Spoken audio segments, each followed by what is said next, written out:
Que a graça e a paz do nosso Deus esteja no coração de cada irmão nesta noite, e que cada um tenha vindo aqui vazio para se encher da palavra e dos cuidados do Senhor. E assim possamos nos alimentar da sua palavra e estar com o nosso espírito revigorado na presença de Deus. Já entoamos cânticos muito bonitos, de louvor e de adoração ao nosso Deus. Agora vamos meditar na sua palavra, porque é dela que vivemos para o louvor da glória de Deus. Palavra de Deus que é viva e eficaz. Hebreus fala, Paulo em Hebreus, aos Hebreus, que é viva e eficaz, mais penetrante do que qualquer espada de dois gumes, que separa o espírito, a alma do espírito, a junta das medulas. Então, é a palavra de Deus que conserta os nossos pensamentos, as nossas atitudes. É a palavra de Deus que nos endireita neste mundo torto. É a palavra de Deus que nos corrige do caminho errado. É a palavra de Deus que nos sinaliza o caminho para a eternidade. É a palavra de Deus que diz que mesmo no caminho estreito, nós estamos certos e estamos caminhando para um futuro promissor. Eu queria trazer aos irmãos nesta noite uma meditação sobre a solitude da alma. Embora seja uma palavra diferente, uns confundam com solidão, mas a solidão é uma ausência, é uma dor, é um sentimento de que falta algo. A solitude, ela é uma escolha nossa de nos separarmos só para um propósito. Nós ocidentais não praticamos muito isso, porque nós gostamos da aglomeração, do ajuntar, do estar presente, né? Viemos à igreja e parece que aqui Deus está e aqui nós podemos adorar Deus. Mas quando saímos, parece que nós sozinhos somos fracos e não podemos fazer isso. Já os orientais, eles gostam muito da meditação, de ficar isolado, de ficar contemplando, né? Há religiões que prezam muito esse isolamento, da meditação, da busca interior e de uma vida mais reta, mais plena. Mas nós precisamos dessa solicitude para nós estarmos com Deus, falar com Deus, buscar a Deus. Vivemos num mundo de constantes desafios.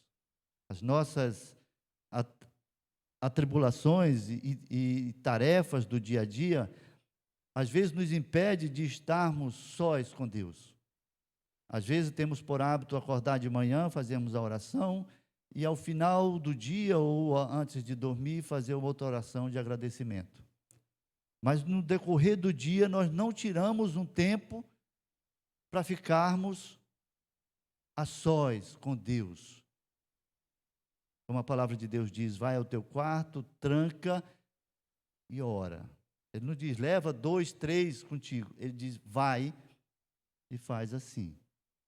O momento só com Deus, depuração, limpeza da alma, do coração, estar com Deus, ouvir Deus, falar com Deus, sem que pensamentos de fora entrem na sua mente e atrapalhem aquele momento de convivência, de vivência na presença de Deus. Cristo, quando iniciou o seu ministério, passou 40 dias no deserto. Foi com alguém? Não. Foi só. E a história da Bíblia todo mundo conhece. O tempo dele com Deus. Quando foi escolher seus discípulos, uma noite de oração. Só. No Getsêmani, levou os discípulos, mas no momento mais crucial, ele estava só com Deus. Se conhecer e conhecer a Deus requer de nós atitude de busca e de busca interior. Buscar a Deus sobre todas as coisas, viver para Deus de uma forma que as nossas tarefas e as coisas do mundo não interfiram no nosso procedimento de estar diante de Deus. Eu não sei a vida de cada irmão como é que é, mas eu suponho, por perfil do ser humano, que se dispersa com facilidade e que não tem tempo para Deus, mas tem tempo para qualquer outra coisa. Depois de uma refeição, às vezes uma meia hora, a pessoa poderia estar com Deus, mas ele quer o zap, ele quer a TV. Ou o final do expediente de trabalho, está muito cansado, é tomar um banho, jantar, ele quer uma TV, ou um jogo de futebol, né? Mas não se tira. E quando se fala para Deus, não tem tempo. Porque a nossa natureza humana nos impele a fazer aquilo que não agrada a Deus. Mas se a nossa natureza humana manda em nós, é sinal de que o nosso espírito precisa de reforço, desse momento, dessa solitude da alma com Deus. Porque a nossa trajetória neste mundo, se nós observarmos, nós somos muito carentes de afeto, de aconchego, de comunhão, né? Ninguém é uma ilha em si só, mas quando nós um dia formos daqui, nós vamos só. Se encara Deus só. Ninguém leva um amigo naquele dia. Você e Deus, cara a cara, com o juiz que tudo vê, que tudo pode. E quando nós vamos, é nós. É aqueles momentos que nós tivemos com Ele, que nós conhecemos Ele melhor. E quando nós vemos Ele lá,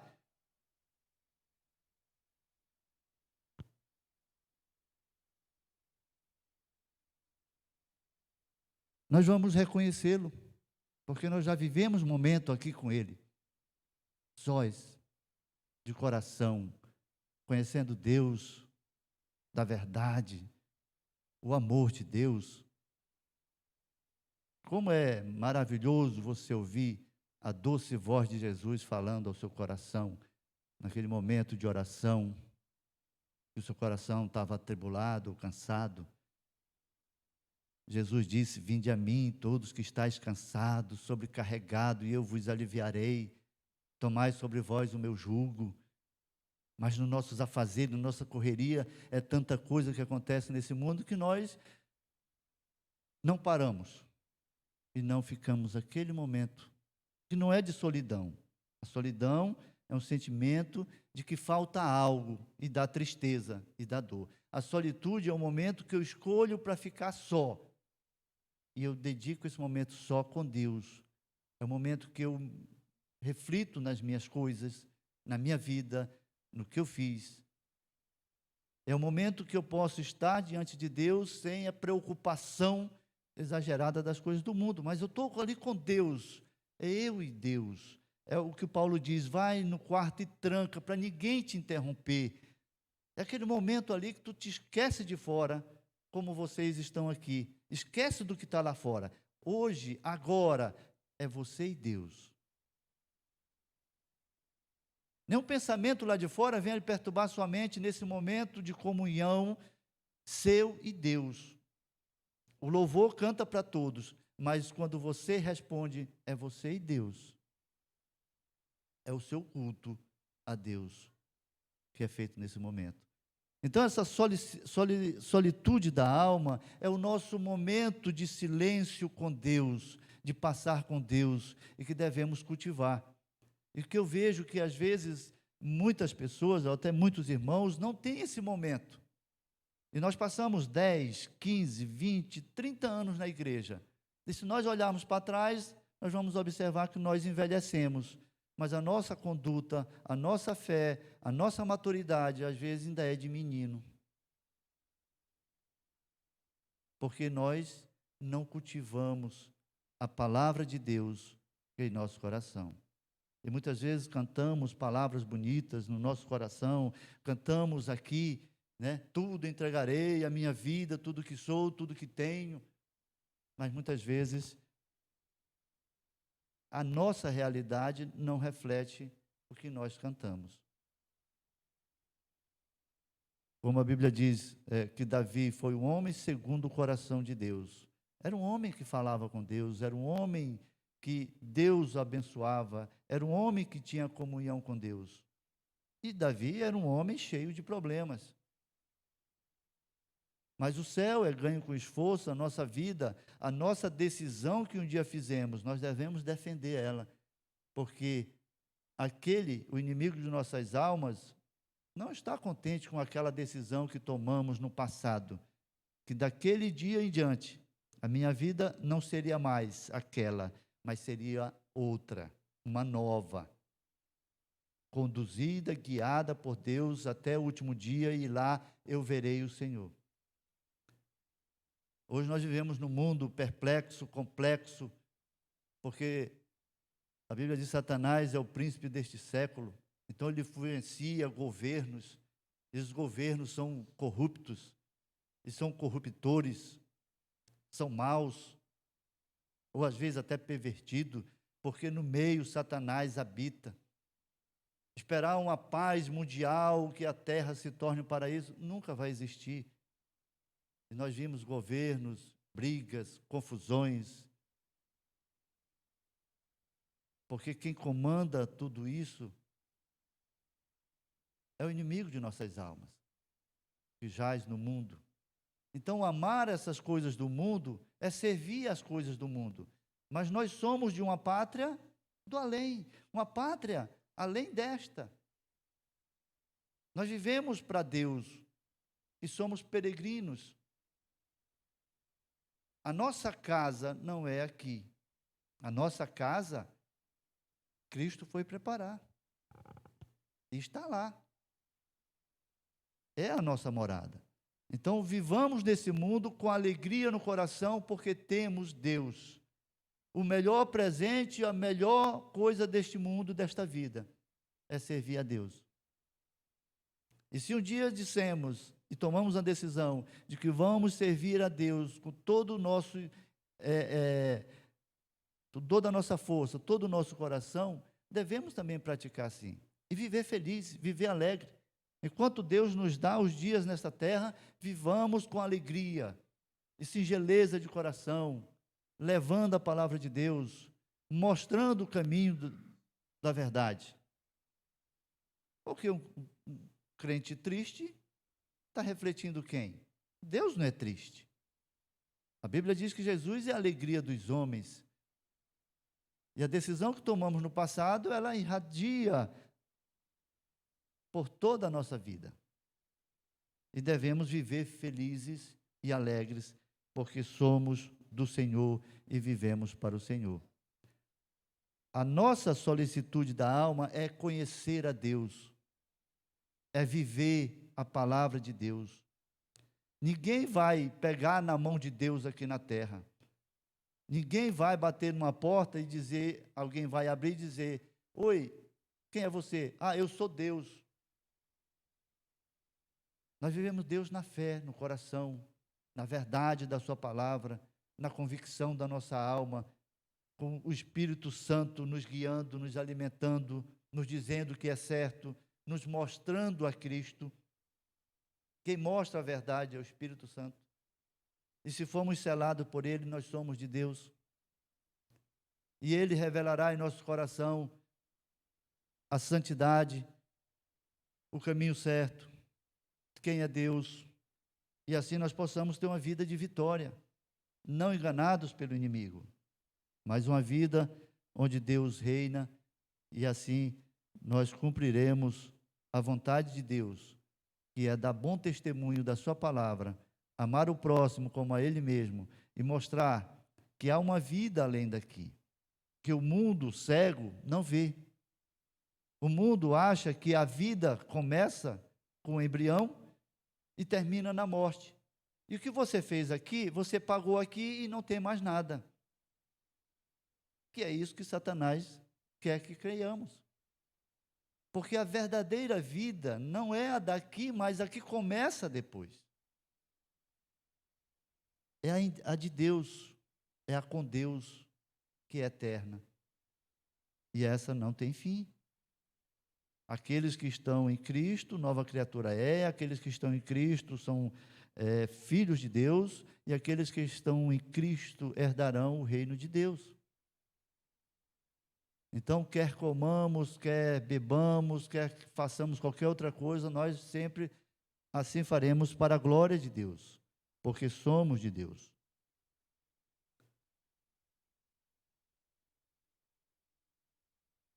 Nesse 2021, ano que se inicia, muitos fazem propósito de ler a Bíblia, de estar mais com Deus. Só que a vida continua do mesmo jeito, você tem que trabalhar, tem que acordar naquele horário, ir para o trabalho, voltar a fazer isso, ir ao mercado, comprar as coisas, cuidar da sua família, voltar e mais os percalços que tem, alguma crise financeira, alguma bênção que recebe. E às vezes nesse meio você acaba esquecendo do compromisso e não mais priorizando as coisas de Deus. E diz, esse ano eu vou me dedicar mais a Deus, vou conhecer mais a Deus, eu vou ler a Bíblia, eu vou estar mais integrado, em contato com os trabalhos da igreja e participar mais. Mas aí o nosso cotidiano, a nossa rotina nos coloca na mesma vala do ano passado e nós começamos a fazer as mesmas coisas do ano passado e olhe lá se até muitos não até se distanciam dos caminhos de Deus por negligência. Precisamos dessa solitude da alma, desse silêncio de estarmos com Deus, de buscar a Deus, porque isso é que nos alimenta, porque isso é o que nos faz mais próximos de Deus, mais identificados com Deus. Viver essa vida, em alguns aspectos, pode ser bom, porque é essa que nós conhecemos. Nós vivemos aqui, nascemos e compartilhamos das coisas aqui. Quem sabe da vida futura? O que a Bíblia nos diz.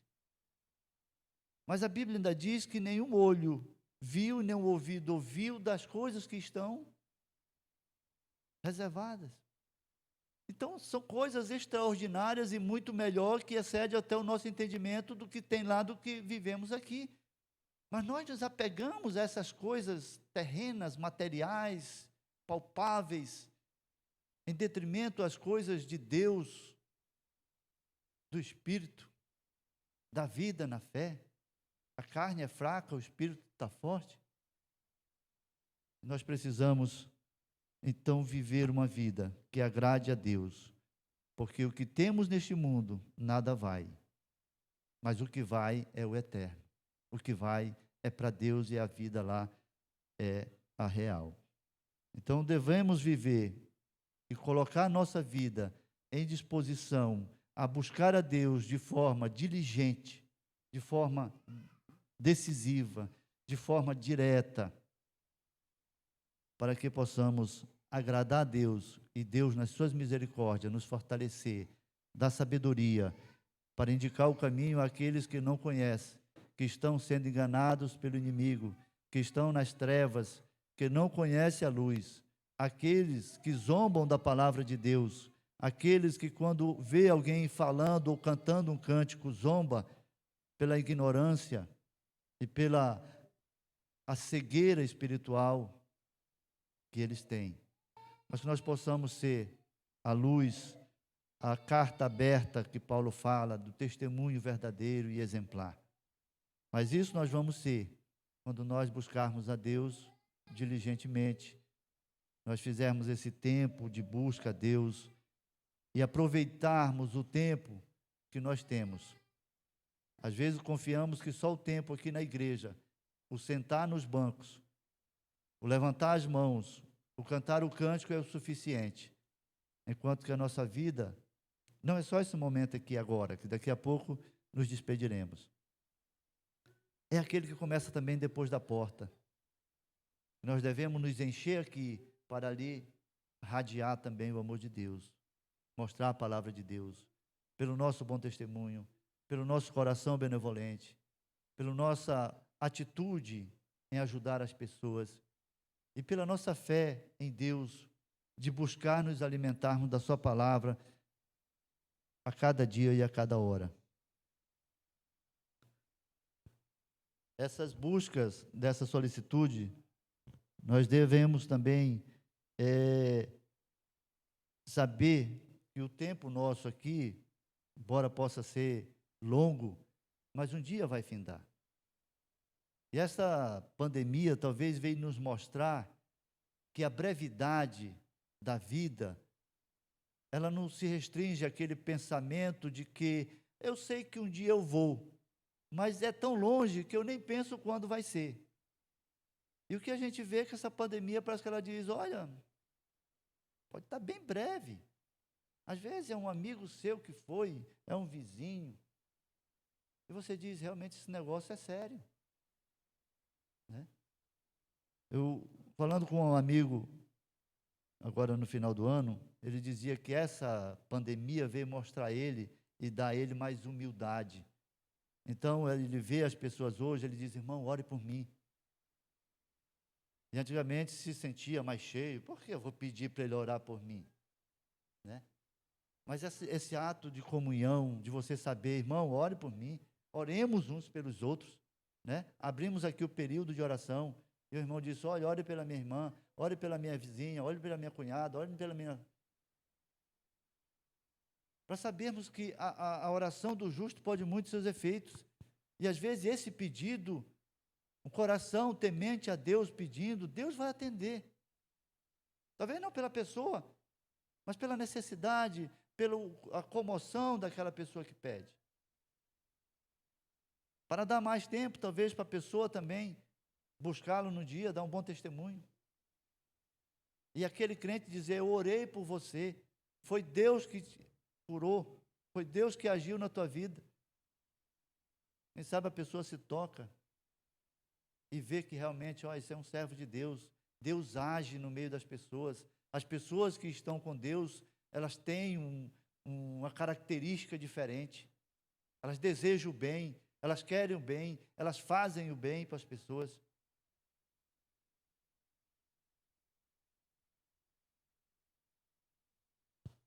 Como aplicar a solicitude? Nós devemos dar menos importância à opinião dos outros. Há muita gente que é melindroso nesse mundo, não pode sofrer uma crítica, que já fica deprimido, decepcionado. Mas quando a gente aplica essa solicitude ou solitude, você se conhece melhor, você passa a te entender melhor e a conhecer melhor quando nós direcionamos para Deus também, conhecer a Deus melhor. Precisamos também, no meio da nossa tarefa cotidiana, manter o coração em silêncio, na presença de Deus. Nessa parte externa, eleger, às vezes, um lugar na casa, um canto, na sala, ou como Paulo falou, no quarto, para ter um momento com Deus, diário, ou um momento que você tenha, aquele momento ali, o prazer de estar na presença de Deus, se conhecendo, buscando. Hoje nós temos muita facilidade, o celular então está cheio de aplicativos que você cansa de um, pula para outro, e cansou o outro, pula para outro, quando você olha, já passou 2 horas, 3 horas, só naquilo fútil.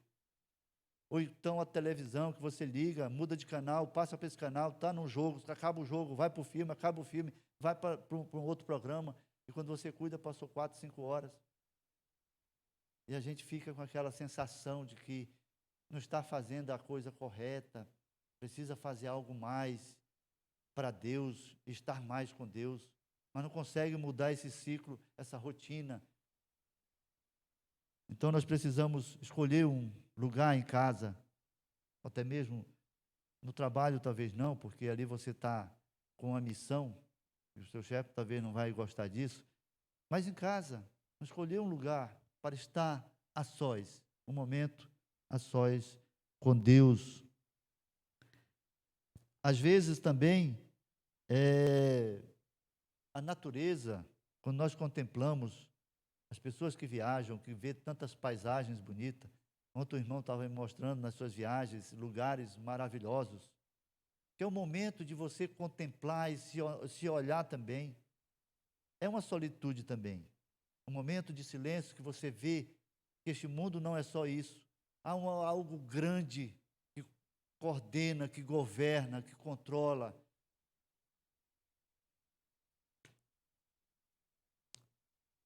E temos também, como diz Provérbios 10, 19, tem uma disciplina de falar pouco e dizer muito.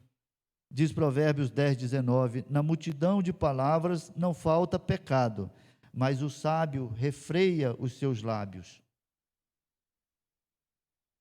Pode ser um recado aos que falam demais e falam até da vida dos outros. Mantenha-se, contenha-se, fale o que é proveitoso. Dizem que o falar é prata e o calar é ouro. Ouvir, ouvir, ouvir a voz de Deus, ouvir a palavra de Deus. E não sair tagarelando e falando o que não se deve. Portanto, irmãos, na Bíblia, sempre Cristo mostrou que o local, o silêncio, o estar na presença de Deus, era mais importante do que estar numa rodada com amigos, do que o futebol. Sem que não devamos fazer isso, mas dá para fazer uma coisa e outra. Buscar a Deus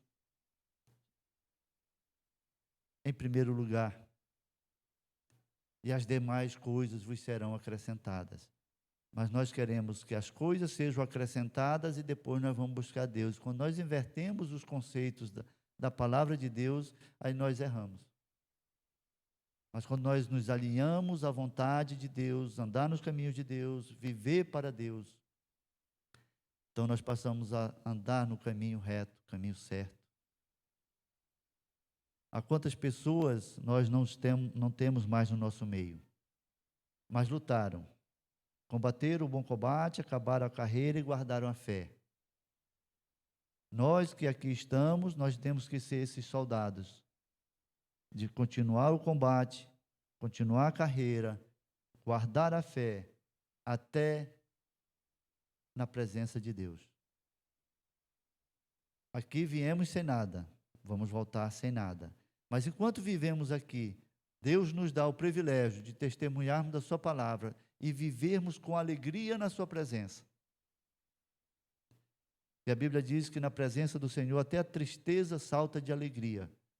Então, o crente, por natureza, é uma pessoa alegre. Se o seu coração está triste, é o salmista que diz, porque está abatido a minha alma, né?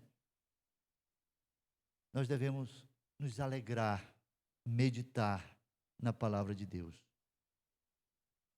O animal, quando está no pasto, ele come, de repente está num lugar lá e está comendo de novo. E a pessoa não... Por quê? Não tem nem capim ali. Ele rumina a comida e começa a mastigar de novo, tirando dela todos os seus nutrientes. Assim também é uma comparação à palavra de Deus. Devemos pegar a palavra de Deus, o que ouvimos ou o que lemos, e no momento lá fora, nós estarmos voltando àquela palavra, meditando, e o Espírito Santo vai trabalhando ela no nosso coração. Guardar a palavra de Deus no coração, ele nunca estará vazio. E diz coração vazio, oficina do diabo. Então, se a palavra de Deus estiver lá dentro, nunca vai ser oficina do diabo. Vai ser celeiro de bênçãos de Deus. Vai ser local que você irradia o amor, a alegria, uma palavra de sabedoria e de consolo. Às vezes, aquele que está no meio de uma tribulação. Devemos, irmãos, preservar e buscar a solitude da nossa alma na presença de Deus. Assim como Jesus fez, como Jacó fez no ribeiro. Pegou a família, saiu. E saiu para um lugar para orar. E lá veio o anjo. E ele lutou com o anjo a noite toda. E não queria largar o anjo. E o anjo depois perguntou, qual é o teu nome? E ele disse, Jacó, que diz que é enganador, usurpador. E ele disse, teu nome não mais será Jacó, mas será Israel. Mas ele estava no lugar, orando a Deus, buscando a Deus. Precisamos conhecer mais a Deus, precisamos andar mais com Deus, viver mais com Deus, porque esse é o nosso propósito, que um dia aceitamos a Cristo, para que não sejamos mais meninos, mas sejamos adultos na fé. Quando eu cheguei aqui na igreja, há 20 e poucos anos atrás, uma pessoa que sempre causou a minha admiração naquela época era a irmã Lélia. Era da diretoria da igreja, membro da igreja. Às vezes nunca falei para ela, talvez, da minha admiração no sentido ser de imitadores, né, que Paulo fala, dos líderes, daqueles procedimentos corretos, da sua conduta, da sua fé, da sua luta, do seu apego à família, e ao mesmo tempo sendo só ela uma serva de Deus no meio da sua família. Mas a gente tem aquelas pessoas na igreja que são as nossas referências, embora nunca chegamos e dizemos, irmão, como eu admiro a sua atitude, a sua conduta, o seu modo de servir a Deus. Mas ela serve como uma referência incontida, no nosso subconsciente, o nosso parâmetro de fé, de dedicação, de zelo pela coisa de Deus, de viver a palavra de Deus, mesmo na dor, no sofrimento, mas está ali firme. Porque a vida não é só de alegria. E por isso que devemos ser referência no sentido da carta aberta, do testemunho verdadeiro, não para agradar alguém, mas para que nós possamos fortalecer o nosso espírito, a nossa alma, no caminho certo de Deus, fazendo o que é certo. E Deus nos abençoará, e Deus fará prosperar o nosso caminhar, o nosso testemunho. Não é fácil vivermos num mundo de incredulidades, e que muitas pessoas ignoram. Hoje já se fala em cristofobia, né? Perseguição, às vezes, aos cristãos. No tempo antigo, foi passado um filme sobre Paulo, acho que lá mostra também, mas historiadores diziam que um imperador romano perseguia os cristãos, matavam, e era tanta morte, que ele enfiava os cristãos em estacas e botava betume e tocava fogo para clarear as ruas à noite, porque seguiam a Cristo. Então nós vivemos num tempo que podemos viver e professar a nossa fé livremente, mas às vezes o excesso de liberdade nos conduz a uma mente fraca. Precisamos ter disciplina, objetivo, diligência em servir a Deus unicamente, não desviar do caminho de Deus, mesmo que as coisas fora pareçam boas, mas o melhor é o caminho de Deus. É o caminho que conduz à salvação. É o caminho que nos leva à morada santa. É o caminho que nos leva a Cristo.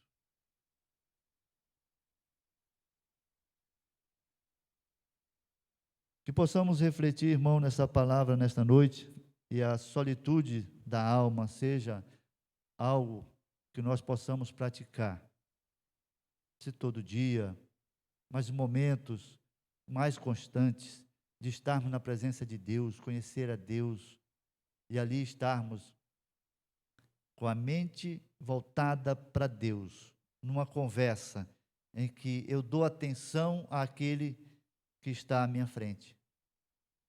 Às vezes, muitas vezes, chegamos na igreja com os problemas de fora e quando sentamos no banco não conseguimos nem cantar. A boca canta, mas o coração está preso a uma ideia lá fora, ou a um sentimento.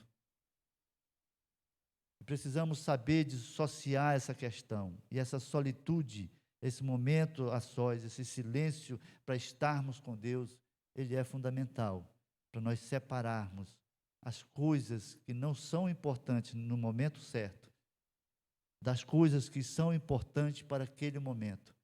E estar na presença de Deus é o momento mais sério, mais certo e melhor da nossa vida e que podemos fazer.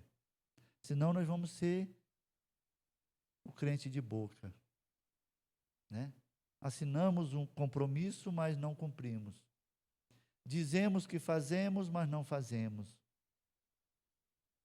Um dia nós estaremos na presença de Deus. Lá não tem desculpa. Lá você não pode contratar um advogado para te defender. Lá você não pode levar os amigos para testemunhar. Porque o livro da vida, das ações, estão latentes na presença de Deus. Se a palavra de Deus é viva e eficaz, mais cortante do que qualquer espada de 2 gumes, que separa a alma do espírito, as juntas das medulas. Faça ideia os nossos pensamentos. Antes de surgir o pensamento, ele já soube que eu sou culpado ou que sou inocente. Então não adianta você argumentar. Nesse mundo alguém pode dizer, eu não fiz, eu sou a pessoa mais honesta do Brasil, do mundo, e muitos podem acreditar. Mas para Deus, ninguém engana. Então precisamos estar com o coração voltado para Deus, um espírito reto e uma boca que professe o louvor a Deus, que dedicamos um tempo para Deus, você e Deus. Um momento a sós, um momento de comunhão. Sem isso, irmãos, se só esperarmos que a igreja aqui faça o milagre de transformar a minha vida e eu seja mais... É difícil, irmão. Você confiar aquilo que você tem que fazer a outra pessoa, aí depois vai reclamar que as pessoas do louvor não cantaram direito, que o irmão não tocou muito bem, que a mensagem não foi muito boa. Porque o seu coração está cheio de coisas que não cabe mais nada. Então, devemos fazer a nossa parte, e a nossa parte, cada um dará conta de si na presença de Deus. E eu espero que você esteja realmente com a vida, que eu esteja, ou se não estivermos, nós possamos caminhar para esse intuito de estarmos preparados, de estarmos no caminho certo. Não vamos ser sem pecados, não vamos ser os santos que nunca vamos pecar aqui, mas que tudo aquilo que fizermos estará na presença de Deus, e Deus sabe que nós já buscamos nele o perdão, ou que não foi com intenção que assim que fizemos. Que Deus abençoe a vida de cada um, que nesta noite cada um realmente possa buscar a Deus neste ano que se inicia de uma forma com propósito, né? Dedicando, consagrando a sua vida. Porque depois que formos, nada poderá ser mais feito. E depois que estivermos lá, está selado. O que você fez é o julgamento de Deus. Então não adianta que botar um farol no seu túmulo, rezar 10 cultos, ou celebrar 10 cultos numa noite por você, que não tem mais jeito. O que está, está. O que foi feito, foi feito. E de onde você está, aí já é outra situação na presença de Deus. Amém, irmãos?